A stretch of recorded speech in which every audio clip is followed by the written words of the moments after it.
ದೇಶದಲ್ಲಿ ನಾವು ಹೇಳ್ತಾರೆ ನಮ್ಮ GDP ಆಫ್ ಅವರ್ ಕಂಟ್ರಿ ಅಂದರೆ ನಮ್ಮ ದೇಶದ್ದು 16% 17% ಅಗ್ರಿಕಲ್ಚರ್ ಪ್ರಾಡ್ಯೂಸಿಂದ ಬರುತ್ತೆ ಅಂತ ಹೇಳ್ತಾರೆ.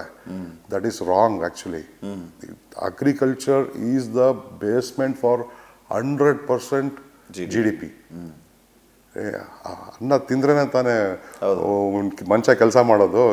This is the fuel. ನಮ್ಮ ದೇಶದ fuel for every person. Hotel industry ನಡೆಯೋದೇ ಊಟದಿಂದ.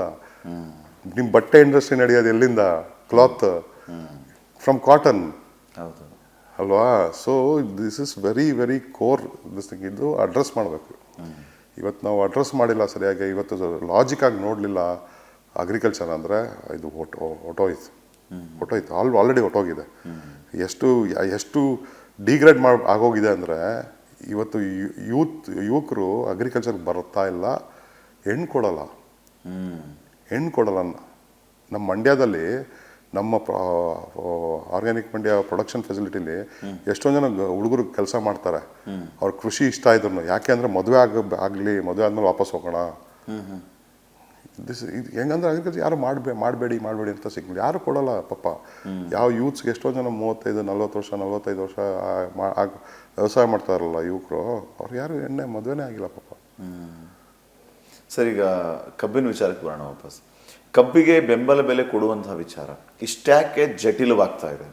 ರೈತರು ಹೇಗೆ ಲಾಭ ತಗೋಬೇಕು ಅಂತ ಕಬ್ಬಿಂದ? ರೈತರು ಲಾಭ ತಗೋಬೇಕು ಅಂದರೆ 10,000 ರೂಪಾಯಿ ಕೊಡೋದಿಲ್ಲ, ಆಯ್ತಾ? ನಿಮಗೂ ಗೊತ್ತು, ನನಗೂ ಗೊತ್ತು, ಪ್ರತಿ ರೈತರಿಗೂ ಗೊತ್ತು. ಅದಕ್ಕೆ ಅವ್ರ ಪಾಪ ಕೇಳ್ತಾ ಇಲ್ಲ. 10,000 ಕೊಡಿ ಅಂತ ನೀವು ಕೇಳಬೇಕು. 10,000 ನಾನು ಕಬ್ಬು ಬೆಳಿತೀನಿ, 10,000 ಕೊಟ್ಟರೆ ನಾನು ಬೆಳಿತೀನಿ. ಇಲ್ಲ, ನಾನು ಬೆಳೆಯೋದಿಲ್ಲ. ನಾನು ಬೆಳೆಯಲ್ಲ. ನಾನು ಸಮಗ್ರ ಕೃಷಿ ಮಾಡ್ಕೊಂಡು ನನ್ನ ಮನೆ, ನನ್ನ ಹೊಟ್ಟೆ ನೋಡ್ಕೊಳ್ತೀನಿ ಅನ್ನೋದು ಮಾಡಬೇಕು. ಕಬ್ಬು ಬೆಳೆಯೋದ್ರಿಂದ ಏನು ಲಾಭ ಅಂತ ಇವತ್ತಿನ ಪರಿಸ್ಥಿತಿಯಲ್ಲಿ ಲಾಭ ಇಲ್ಲವೇ ಇಲ್ಲ.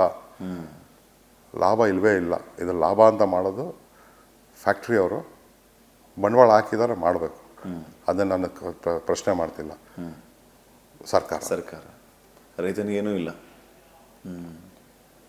ಯಾಕೆ ಇಷ್ಟೊಂದು ಜಟಿಲವಾಗ್ತಿದೆ ಸರ್? ಯಾಕೆ ಕೊಡ್ತಾ ಇಲ್ಲ ದುಡ್ಡನ್ನ? ನೀವು 10,000 ಹೇಳ್ತಾ ಇದ್ದೀರಾ, ಆ ಕಾನ್ಸೆಪ್ಟ್ ಬಗ್ಗೆ ಹೇಳ್ಬೋದಾ? ಹೆಂಗೆ ನೋಡಿ, ಇದು ನಾನು ಮೊನ್ನೆ ಮಾತಾಡಿದಾಗ ಟಿವಿಯಲ್ಲಿ, this is the first time somebody opened this topic. ನೀವು ಹಿಸ್ಟ್ರಿಯಲ್ಲಿ ಕಬ್ಬು ನಾನು 2 ವರ್ಷದಿಂದ ಕಬ್ಬು ಹೋರಾಟ ಮಾಡಿದ್ದೆ ಮಂಡ್ಯಲ್ಲಿ. 108 ದಿನ ಮಾಡಿದ್ವಿ. 150 ರೂಪಾಯಿ ಕೊಟ್ಟರು. ನಮಗೂ ಆಗ ಸೆನ್ಸ್ ಇರಲಿಲ್ಲ. ಸ್ವಲ್ಪ ಅದನ್ನ ಡೀಪಾಗಿ ಇದು ಮಾಡ್ಕೊಂಡು ಹೋದಾಗ ಎಲ್ಲಿ ಹೋಗ್ತಿದೆ ಅಂದರೆ ಎಲ್ಲರೂ ಶುಗರ್ ಫ್ಯಾಕ್ಟ್ರಿಗೆ ಬಂದು ನಿಂತ್ಕೊಂಡ್ಬಿಡ್ತಾರೆ. ಶುಗರ್ ಫ್ಯಾಕ್ಟ್ರಿ ಇವತ್ತು ಬೆಳಗ್ಗೆನೂ ಯಾವುದೋ ವಿಡಿಯೋ ನೋಡ್ತಿದ್ದೆ. ಶುಗರ್ ಫ್ಯಾಕ್ಟ್ರಿ ಅವ್ರು ಇಷ್ಟು ಮಾಡ್ತಾರೆ, 1 ಟನ್ ಕಬ್ಬಿಗೆ 15,000 ರೂಪಾಯಿ ಇನ್ಕಮ್ ಮಾಡ್ತಾರೆ ಅಂತ ನೋಡ್ತಿದ್ದೆ. ಸೊ ಅದು 15,000 ಇನ್ಕಮ್ ಮಾಡ್ತಾರೆ. ಸೊ ಎಲ್ಲರೂ ಶುಗರ್ ಫ್ಯಾಕ್ಟ್ರಿ ಬಂದು ನಿಂತ್ಕೊಳ್ತಾ ಇದ್ದಾರೆ. ಶುಗರ್ ಫ್ಯಾಕ್ಟ್ರಿಯಿಂದ ನೆಕ್ಸ್ಟ್ ಯಾರು ಮಾಡ್ತಾ ಇದ್ದಾರೆ ಅನ್ನೋದನ್ನು ಹೋಗಲಿಲ್ಲ. ಸೊ ಆ ಒಂದು ಪರ್ಸ್ಪೆಕ್ಟಿವ್ ನಾನು ಹೊಸ ಡೈಮೆನ್ಷನ್ ಆಫ್ ಥಾಟ್ಸ್ ಕೊಟ್ಟೆ. ಕರೆಕ್ಟ್. ಸೊ ಇನ್ನು ಮುಂದೆ ಹೆಂಗೆ ಮಾಡ್ತಾರೋ ನಾವು ರೈತರು ಇಷ್ಟೇ ಕೇಳ 10,000 ಕೊಟ್ಟರೆ ನಾನು ಬೆಳಿತೀನಪ್ಪ. ಇಲ್ಲ ನನ್ನ ಮನೆಗೆ ಏನು ಬೇಕೋ, ನನ್ನ ಊರಿಗೆ ಏನು ಬೇಕೋ ನಾನು ಬೆಳ್ಕೊಳ್ತೀನಿ. ಆ ಸ್ಟ್ಯಾಂಡ್ ತೊಗೊಳ್ಳಿಲ್ಲ ಅಂದರೆ ಕಷ್ಟ ಆಗುತ್ತೆ. ಹೆಂಗೆ ಸರ್ ಅದು 10,000 ಕೇಳೋದು ಹೆಂಗೆ? ಅದೊಂದು ಕಾನ್ಸೆಪ್ಟ್ ಬಗ್ಗೆ ಸ್ವಲ್ಪ ಇನ್ ಡೀಟೇಲ್ ಆಗಿ ಹೇಳ್ಬೋದು. 10,000 ಯಾಕೆ ಕೇಳ್ತಿದ್ದೀನಿ ಅಂದರೆ, ಈಗ ಗೌರ್ಮೆಂಟ್ ಏನು ಹೇಳ್ತಾರೆ, ನಾನು ಎಕ್ಸೈಸ್ ಡ್ಯೂಟಿ ಮಾಡ್ತೀವಲ್ವ, 36,000 ಕೋಟಿ. 36,000 ಕೋಟಿ ನಾನು ನಿಮ್ಮ ಶ್ರೇಯಸ್ಗೆ, ನಿಮ್ಮ ಇದಕ್ಕೆ ನಾನು ಸ್ಪೆಂಡ್ ಮಾಡ್ತಾಯಿದ್ದೀನಿ, ಏನೋ ಕೊಡ್ತಾಯಿದ್ದೀನಿ ಅಂತ. ನಮ್ಮ ರೈತರು ಹೇಳಬೇಕು, ನನಗೆ ನೀನು ಕೊಡಬೇಡಪ್ಪ, ನನಗೆ 10,000 ಕೊಡು. ನನಗೆ ವರ್ಷಕ್ಕೆ 4 ಲಕ್ಷ ಸಿಕ್ಬಿಡ್ತು 1 ಎಕರೆಗೆ. ನೀವು ಕೊಡೋದೆಷ್ಟು? ಒಂದು ವರ್ಷಕ್ಕೆ 50,000 ರೂಪಾಯಿ ಏನೇನೋ ಇದರಿಂದ ಕೊಡ್ತೀರ, ಸ್ಕೀಮ್ಗಳಿಂದ. ನಂಗೆ 4 ಲಕ್ಷ ಸಾಕು, 50,000 ನೀವೇ ಇಟ್ಕೊಳ್ಳಿ, ನಂಗೆ ಬೇಡ ಅನ್ನೋದೇ ರೈತನ ನಿಲುವಾಗಬೇಕು. ಇಲ್ಲ, ನೀನು ಕೊಡೋದಿಲ್ಲ ಅಂದರೆ ನಾನು ಬೆಳೆಯೋದಿಲ್ಲ, ಅಷ್ಟೇ ಸಿಂಪಲ್ ಆಗಿರ್ಬೇಕು. ನಾನು ಬೆಳೆಯೋದಿಲ್ಲ, ನನಗೇನು ಬೇಕೋ ನಾನು ಊರಿಗೆ ಮಾಡ್ಕೊಳ್ತೀನಿ. ಬುದ್ಧಿವಂತ ರೈತರು ಇದು ಮಾಡಬೇಕು. ಆವಾಗ ಏನಾಗುತ್ತೆ, ರೈತನಿಗೆ ಕಬ್ಬು ಬೆಳೆಯೋದು ಸ್ಟಾಪ್ ಮಾಡ್ತಾರಲ್ಲ, ಅವಾಗ ಏನಾಗುತ್ತೆ, ಅವನ್ನ ಯಾವಾಗ ಬಹು ಬೆಳೆ ಮಾಡ್ಕೊಳ್ತಾನೋ, ಒಂದು ಮನೆ ಖರ್ಚು ಹೋಯ್ತು, ಎರಡನೇದು ವಾರ ಇನ್ಕಮ್ ಬರೋಕ್ಕೆ ಶುರು ಆಗುತ್ತೆ. ವಾರ ಬರೋಕ್ಕೆ ಶುರು ಆಗುತ್ತೆ. ಸೊ ಇದಕ್ಕೆ ಸ್ವಿಚ್ ಆಗಬೇಕು. ನಾವು ಒಂದು ಮಾಡೆಲ್ ಇದೆ, 1 ತಿಂಗಳಿಗೆ 1 ಎಕರೆಗೆ 1 ಲಕ್ಷ ಹೇಗೆ ದುಡಿಬೇಕು ಅಂತ. ನಮ್ಮ ಹಳೆ ಪೂರ್ವಿಕರು ಮಾಡಲ್ಲ, ಆಯಿತಾ? ಅದನ್ನು ನಮ್ಮ ಕುಮಾರಸ್ವಾಮಿ ಅಂತ ಇದ್ದಾರೆ ಮಂಡ್ಯದಲ್ಲಿ, ಪೋಸ್ಟ್ ಆಫೀಸಲ್ಲಿದ್ದರು. ಅವರು ಅದನ್ನು ಎಷ್ಟು ಚೆನ್ನಾಗಿ ನೀಟಾಗಿ ಅಲೈನ್ ಮಾಡಿ ಆ ಇನ್ಕಮ್ ಮಾಡಲ್ಲು ಮಾಡಿದ್ದಾರೆ. ಅದನ್ನು ನಾವು ಟೀಚ್ ಮಾಡ್ತೀವಿ. ಅದನ್ನು ಅಳವಡಿಸ್ಕೊಂಡು ಮಾಡೋದು.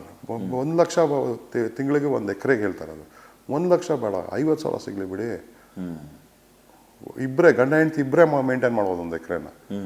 ಯಾಕೆ ಇದೆಲ್ಲ ಮಾಡ್ಕೊಂಡು ನಾವು ವರ್ಷ ಪೂರ್ತಿ ಬೆಳೆದು ನಮ್ಗೆ ಬೇಜಾರಾಗುತ್ತೆ. ರೋಡಲ್ಲಿ ನಾವು 7 ದಿನ 8 ದಿನ ಅಡುಗೆ ಮಾಡ್ಕೊಂಡು ನಾವು 108 ದಿನ ಮಾಡಿದ್ದೀವಿ.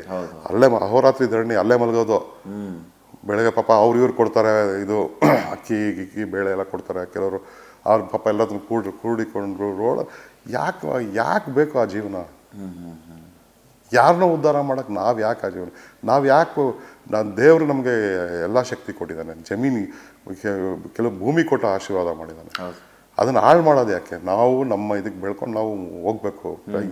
ನಂಗೆ ಪಾಪ ಅನ್ಸುತ್ತೆ, ನಾನು ಮಾಡಿರೋ ಇದೇನೆ ಪಾಪ ಅನ್ಸುತ್ತೆ. ರೈತರು ರೋಡಿಗೆ ಬಂದಾಗ it's very sad. Very very sad. Sir, ಈಗ ಒಂದು ಕಬ್ಬು ಲಾಭ ಹಲವು ಅಂತ ಹೇಳ್ತಾರೆ. ನೀವು ಹೇಳ್ತಾ ಇದ್ದಂಗೆ ಸರ್ಕಾರ ಅದರ ಲಾಭ ತಗೋತಾ ಇದೆ, ಈ ಕಡೆ ಶುಗರ್ ಫ್ಯಾಕ್ಟ್ರಿ ಓನರ್ಸ್ ತಗೋತಾ ಇದ್ದಾರೆ, ರೈತರಿಗೆ ಏನು ಸಿಗ್ತಾ ಇಲ್ಲ. ಸರ್, ಏನೇನು ಲಾಭ ಸಿಗುತ್ತೆ ಕಬ್ಬಿನಿಂದ ಹೇಳ್ಬೋದಾ? ಕಬ್ಬಿನಿಂದ ಸಕ್ಕರೆ ಬರುತ್ತೆ, ಸಕ್ಕರೆಯಿಂದ GST ಬರುತ್ತೆ. ಆಯಿತಾ? GST ಕಲೆಕ್ಷನ್ನೇ ನಮ್ಮ ರಾಜ್ಯದ ಕಬ್ಬು ಬೆಳೆಗಾರರು ಕೊಡೋದು 900 ಕೋಟಿ ರೂಪಾಯಿ. 900 crores ಫ್ರಮ್ ಶುಗರ್. 900 ಕೋಟಿ GSTನೇ ಹೋಗುತ್ತೆ. ಆಯಿತಾ? ಈಗ ನಂಬರ್ಸ್ ಹೆಂಗಿದೆ ನೋಡಿ. ಎಥನಾಲ್ ಟ್ಯಾಕ್ಸ್ ಬರುತ್ತಲ್ಲ, GST, ಅದು 150 ಕೋಟಿ ಹೋಗುತ್ತೆ. 150 ಕೋಟಿ? 150 ಕೋಟಿ, 1050 ಕೋಟಿ ಆಯಿತು. ಹೌದು. ಇನ್ನು 36,000 ಕೋಟಿ ಸ್ಟ್ರೈಟ್ ಅಬ್ಕಾರಿ ಎಕ್ಸೈಸ್. 37,000 ಕೋಟಿ ಲೆಕ್ಕ. ನಮ್ಮ 6 ಲಕ್ಷ ಜನ ರೈತರು ಕಬ್ಬು ಬೆಳೆಗಾರ ಕೊಡ್ತಿರೋದು. ಅವ್ರನ್ನ ಅಷ್ಟು ಕೊಟ್ಟಿದ್ದಾರೆ ಇನ್ಕಮ್ಮು. ಅವ್ರಿಗೆ ಇನ್ಸೆಂಟಿವ್ ಕೊಡ್ಬೇಕಲ್ವಾ? ಕರೆಕ್ಟ್. ಪ್ರೋತ್ಸಾಹ ಧನ ಕೊಡ್ಬೇಕು ತಾನೆ. ಸರ್, ಇದೆಲ್ಲ ಹೆಂಗೆ ಅಂದರೆ ಈಗ ಮೊಲಾಸಿಸ್ ಕೂಡ ಇದಕ್ಕೆ ಆ್ಯಡ್ ಆಗುತ್ತೆ, ಕರೆಂಟ್ ಕೂಡ ಆ್ಯಡ್ ಆಗುತ್ತೆ. ಅದೆಲ್ಲ ಬಿಟ್ಬಿಟ್ಟಿದ್ದೀನಿ. ಅದೆಲ್ಲ ಸಣ್ಣ ಪುಟ್ಟ ಲೆಕ್ಕ. ಅದೆಲ್ಲ ಬಿಟ್ಬಿಟ್ಟಿದ್ದೀನಿ. ನೀವು ಮೊಲಾಸಸ್ ಬರುತ್ತೆ, ಬೊಗ್ಯಾಸ್ ಬರುತ್ತೆ, ಅದೇ ಸಿಪ್ಪೆ ಇರುತ್ತಲ್ಲ, ಅದರಿಂದ ಅವರೆಲ್ಲ ಫ್ಯಾಕ್ಟ್ರಿ ಎಲೆಕ್ಟ್ರಿಕ್ ಉತ್ಪಾದನೆ ಮಾಡ್ತಾರೆ. ಅದರಿಂದ ಅವ್ರಿಗೆ ಉಳಿಯುತ್ತೆ KB ಬಿಲ್ಲು. ನಾನು ಅದೆಲ್ಲ ಬಿಟ್ಬಿಟ್ಟಿದ್ದೀನಿ. ಅದೆಲ್ಲ ಆಟುಕೊಂಡು ಲೆಕ್ಕಕ್ಕಿಲ್ಲ. ಇದು ಬಿಟ್ಬಿಡಿ, GSTನೂ ಬಿಟ್ಬಿಡಿ. ದೊಡ್ಡದು ಇಟ್ಕೊಳ್ಳಿ. ಎಕ್ಸೈಸ್. ಕಬ್ಬಿನಿಂದಾನೇ ಇಷ್ಟೆಲ್ಲ ಸಿಗುತ್ತೆ. ಕಬ್ಬಿನಿಂದಾನೆ. ಸಿ, ಆಲ್ಕೋಹಾಲಲ್ಲಿ ಏನು, what is alcohol? You take any alcohol, hard liquor, ಎಷ್ಟು ಪರ್ಸೆಂಟೇಜ್ ಇರುತ್ತೆ ಆಲ್ಕೋಹಾಲು? 42.6%. ಆಯಿತಾ? 42.6% ಅಂದರೆ 42% ಆ ಬಾಟ್ಲಲ್ಲಿ ಕಬ್ಬು ಬೆಳೆಗಾರನಿಂದ ಬರ್ತಿರೋದು. 42.6%. ಆ 1,000 ರೂಪಾಯಿ ಬಾಟ್ಲಿಂದ 426 ರೂಪಾಯಿ is coming from sugar can farmer. Process ಮಾಡೋದು ಯಾರು? ಆಲ್ಕೋಹಾಲ್ನ ಡಿಸ್ಟಿಲರಿ. ಆಯಿತಾ? ಡಿಸ್ಟಿಲರಿ 1,000 ರೂಪಾಯಿ ಬಾಟ್ಲನ್ನ ಡಿಸ್ಟಿಲರಿ ಮಾರೋದೆಷ್ಟಕ್ಕೆ? ಅವ್ರ ಲಾಭ ಆಗಿಲ್ಲ ಎಲ್ಲ ಇಟ್ಕೊಂಡ್ಬಿಟ್ಟು ಮಾರೋದೆಷ್ಟು? ಅವರು ಬಿಫೋರ್ ಎಕ್ಸೈಸ್ ಡ್ಯೂಟಿ ಎಷ್ಟಕ್ಕೆ ಕೊಡ್ತಾರೆ? 300 ರೂಪಾಯಿ. ಇನ್ನು 700 ರೂಪಾಯಿ ಎಕ್ಸೈಸ್ ಡ್ಯೂಟಿ ಆಗುತ್ತೆ. 1,000 ರೂಪಾಯಿ ಆಯಿತು. 700 ರೂಪಾಯಿ ಏನು ಎಕ್ಸೈಸ್ ಡ್ಯೂಟಿ ಇದೆಯಲ್ಲ, ಅದಕ್ಕೆ ಗೋವಾಲಿ ಯಾಕೆ 1,000 ರೂಪಾಯಿ ಬಾಟ್ಲು? ಇಲ್ಲಿ ಕರ್ನಾಟಕದ ಗೋವಾಲಿ 300 ರೂಪಾಯಿ ಟ್ಯಾಕ್ಸ್. 300 ರೂಪಾಯಿ ಬಾಟ್ಲಲ್ಲಿ ಗೋವಾಲಿ. ಅದೇ ಬಿಕಾಸ್ ಆಫ್ ಟ್ಯಾಕ್ಸ್ ಅಲ್ಲ? Because of tax. That's excise duty. Correct. ಪ್ರತಿ ಸತಿ ಇದು ಬಂದಾಗಲೂ ಹಾಕೋದು ದೊಡ್ಡ ಟ್ಯಾಕ್ಸ್ ಬರೋದು ನಮ್ಮ ಕರ್ನಾಟಕದ ಕುಡುಕರಿಗೆ. ಪಾಪ ಅವರು ಎಷ್ಟು ಕಾಂಟ್ರಿಬ್ಯೂಟ್ ಮಾಡ್ತಾರೆ ಅಂದರೆ ನಮ್ಮ ಎಕಾನಮಿಗೆ. ಆಯಿತು, ಟ್ಯಾಕ್ಸ್ ತಗೊಳ್ಳಿ. ನಾನು ಅದ್ರ ಬಗ್ಗೆ I am not opposing the tax. I am not opposing. ಅದನ್ನು ಯಾರು ರೈಟ್ಫುಲ್ ಓನರ್ ಅವ್ರಿಗೆ ಪಾಸ್ ಆನ್ ಮಾಡಬೇಕು. I am not saying pass 100%. Pass some amount of it. Correct. Some percentage. ಅವರಿಲ್ಲ ಅಂದ್ರೆ ಅದು ಇರ್ತಾ ಇರಲ್ಲ ಇನ್ಕಮ್ಮು. ಹೌದು. ಅದನ್ನು ಕೊಡಿ ಅಂತ ನಾನು ಹೇಳೋದು.